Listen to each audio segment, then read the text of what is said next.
તો આણંદના બોરસદમાં ઈંટોના ભઠ્ઠા ધમધમી રહ્યા છે ત્યારે આ ભઠ્ઠાને અગાઉ નોટિસ પણ આપવામાં આવી હતી।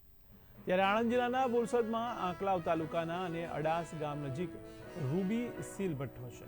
ત્યારે જીપીસીબી દ્વારા નોટિસ આપવામાં આવી હોવા છતાંય આ ભઠ્ઠો ધમધમી રહ્યો છે।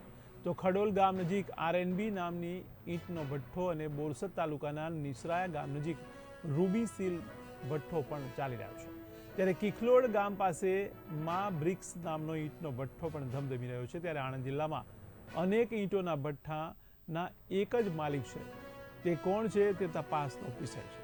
શું આવા ભઠ્ઠા માલિક દ્વારા એક જ જિલ્લામાં 4 થી 5 ભઠ્ઠાની પરમિશન કોણ આપે છે અને કિખલોડ ગામ નજીકમાં આવેલા એક ભઠ્ઠામાં એક સાથે બીજી ચીમની ધમધમી રહી છે, તો ચીમનીનું અંતર કેટલું હોવું જોઈએ તે પણ એક તપાસનો વિષય છે।